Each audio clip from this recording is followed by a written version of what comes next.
Assalamu alaikum wa rahmatullahi wa barakatuh. Alhamdulillah. Thank you, YouTube. Thank you, subscribers, viewers, and supporters of this channel. Evaluation of the environmental management's environmental aspects, impact. How do we do it? In this case, we are going to look at duration. How long does it last? How long does the environmental aspects occur each time? It is actually proportion to its respective environmental impact. That is why duration is one of those environmental evaluation criteria for the significance of an environmental aspect.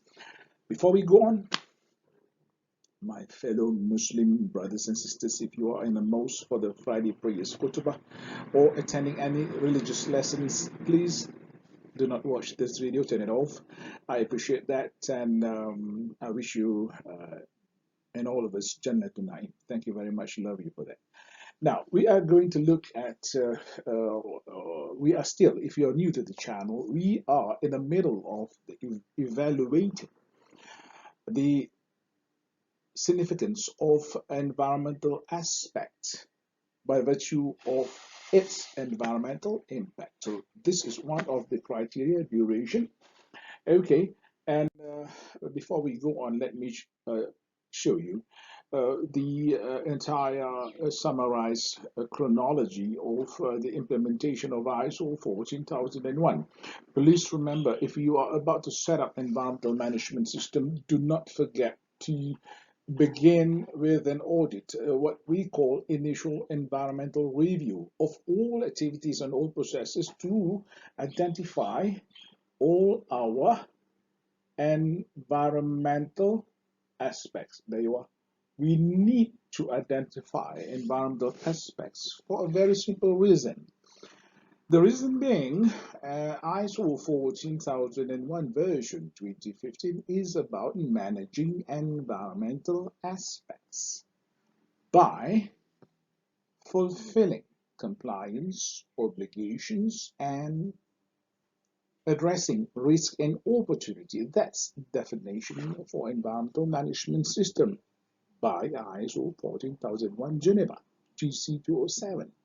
Now, what is environmental aspects?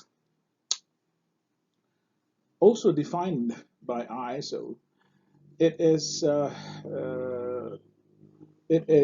defined as elements of an organizational activities, products and services that, this is more important, that interacts or can interact with the environment. As you know, this interaction causes the respective environmental impact. So at this point, we have already identified the environmental aspects by using a methodology called input-output analysis. Please browse through this channel. It is somewhere in our channel. Please look for it, earlier videos. And this video is about evaluation.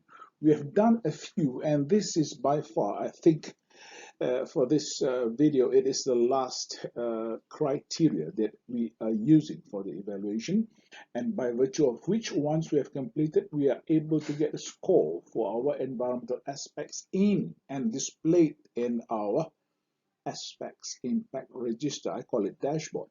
Once we, our company, our organization, institution, whatever you are,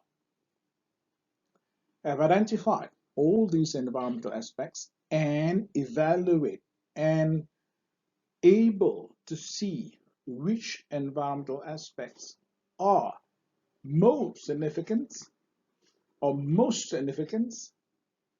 Remember, ISO didn't stipulate when is or how much score would an environmental aspect be significant. It is your luxury to define.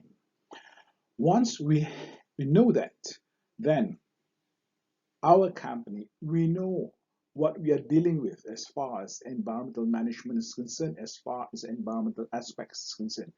We know what we are dealing with, and we know our environmental position, and also we should know our environmental practice or due diligence. So we know our position there in the context of environmental management. Only then would we formulate this environmental policy. Do not make your policy before that. It might not conjure to what you are, okay? And then we refer back to the aspects impact register, which I will show you shortly. Then we formulate our objective. The top management, steering committee, EMR, you got to sit down and lay down your environmental objectives. What's the environmental objectives for your company? And then we got to come up with this. What is your environmental management target? What you want to achieve? What you want to arrive at? What you want to acquire? What you want to reach? Having known what, then who do what, when and how, it has got to be planned. Then we have EMP, which represents Environmental Management Program. These objectives, targets, and EMP is our planning actions to achieve. Okay, and please remember this particular ISO 14001 version 2015 is about environmental management in practice. What does it mean? Doing it. It's not just on paper for certification alone, but doing it. And when a company states that they want to achieve something, they have got to provide evidence which is convincing enough to be called planning actions to achieve.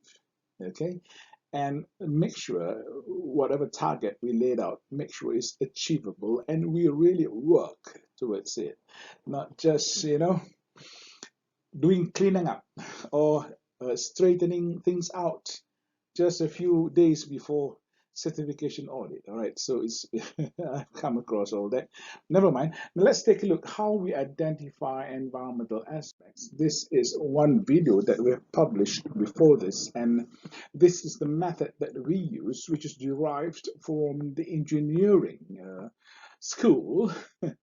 Mechanical engineering. They were doing mass balances, and I was in Germany in 1996 when I was translating German books into English for use in my country, Malaysia, but no, it doesn't go far. But I was looking at production 3, a diagram. And when I came back to Malaysia, I think SIRIM, a certification body here in Malaysia, was the first batch of people I taught them about input-output analysis. And that was how I started. I think I taught them in the year 1999, if I'm not mistaken, 98, something like that. So this is the video that you can look at how we do input-output analysis. And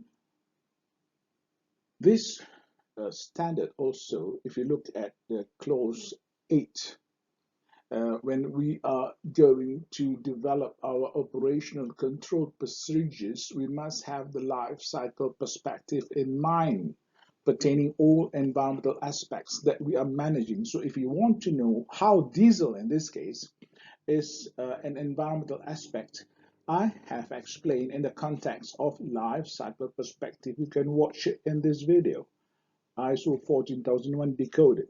Life cycle perspective diesel is over there for you. So we are discussing diesel, all right? And I believe this is going to be interesting to look at how diesel score in this dashboard.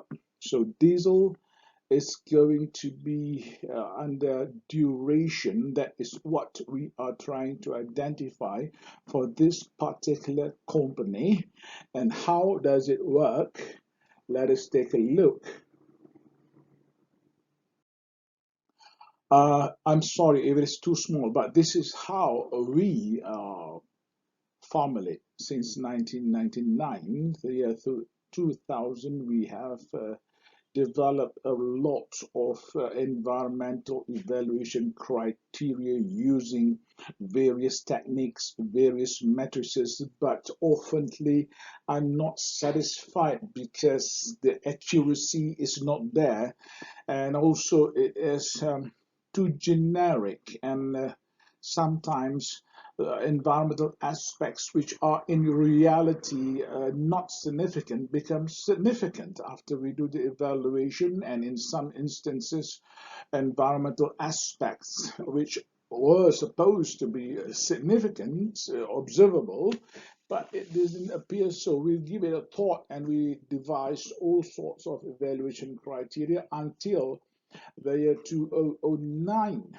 We came up with something improved version, and we tested over 17 different types of industries, and for each category of industries we tested 2 to 5 factories, and until this day has never proven us wrong, but nonetheless these are worthy. I know it is small. If you're using a handphone to read this, I'm so sorry, but you can pause, do a screenshot and print it out. Now this is a gradient. How we come up with a figure is not to ask me in this video. It is a long story. It's a milestone, okay? But this is the product of our endeavor. And so at this point, we have got when the duration of occurrence is remote or scarce, it would be at number 1. Got it? As it potentially occur in more frequency, not only frequency, but also longer in duration, then it escalates downwards towards here, this way, this direction. So this is having the highest score because it occurs in normal situation, abnormal situation, and emergency situation more than 15 minutes. Why 15 minutes? In the year 2000, I was constructing environmental response planning module, and I got to read about 7 to 8 journals. 5 of them gave me this 15 minutes benchmark. According to them, collectively, they say that in an emergency situation, if it is not mitigated or remediated or not attended with action for more than 15 minutes after it is happening, after it occur or triggered, usually it would end up as total loss or partial loss or catastrophe. And I've been talking to a few health safety trainers, some of them my gurus in this country and abroad when I was studying there. And they also, some of them are giving figures like 10 minutes, some 15 minutes, some 20 minutes. So I think in the middle is about 15 minutes. If an incident happened, we have to act. We have to be at the place of the release of these environmental aspects and start to abate, stop the release, the fire, the spillage, whatever it could be, the emergency situation, because in environmental management system, spillage is an emergency situation, within 15 minutes. More than that, from my own record, I found that any spills more than 15 minutes, it's too little too late to do anything. It has seeps into the ground, it is mixed with soil, and it involves a bigger mass of excavation. All right, if you know site assessment, stage 1, 2, and 3, you know about this. And if you know soil sciences especially, you know about this. So from this experience and my affiliates and associates around me, we all come to somewhat uh, similar wavelength, 15 minutes. Some is taking 20 minutes. Some is taking even 5 minutes, you know. So I take somewhere in the in between 15 minutes that to establish a benchmark that we got to respond with action and abatement and mitigation within 15 minutes. More than that is consider it what the spill or the emergency situation can be. Large, can be high in magnitude or wide in severity or non-reversible, etc.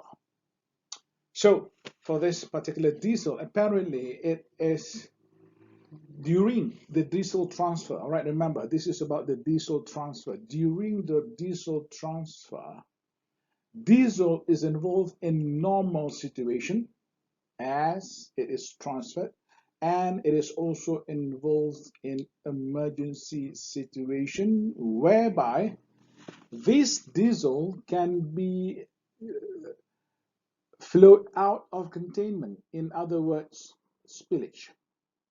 There's a potential to be spilled, and the most important thing is that the transfer of diesel from this tanker lorry to the storage tank is more than 15 minutes. Number two, there are some, occurrence of spill when they were connecting the flanges, the connector, the hoses. There is some spill, and the spill is not contained within the 15 minutes. That is an emergency situation, but the most important fact is that the transfer of diesel, the duration of the diesel being transferred from the tank to that particular storage tank, measured from the time the lorry arrives at the site until diesel is fully transferred, is more than 15 minutes. So it occurs in normal situation, whereby normal situation here is this factory takes diesel normally, and for it to come once a month is a normal thing. But there is an indication of emergency situation whereby there is spillage. So for that reason, we picked 6, which is rather high for this diesel in terms of duration. So let's take a look. How does our friend diesel fare? In the dashboard, there you are. It's all calculated. My maths is not good. Please double check. So that's duration for diesel. And apparently, so far, we only have one score, that is for diesel. So diesel is complete now as far as its evaluation is concerned. We already arrived at the score. So the score is 84.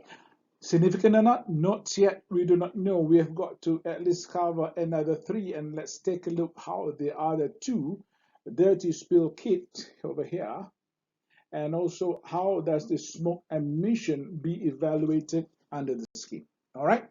So in the next slide, or in the next video, I believe we are going to look at situation. To understand in what situation these environmental aspect diesel occur as explained just now. I'll give you the criteria over here. All right, that's about it for this video. Thank you, YouTube. Thank you, subscribers, viewers, and supporters of this channel.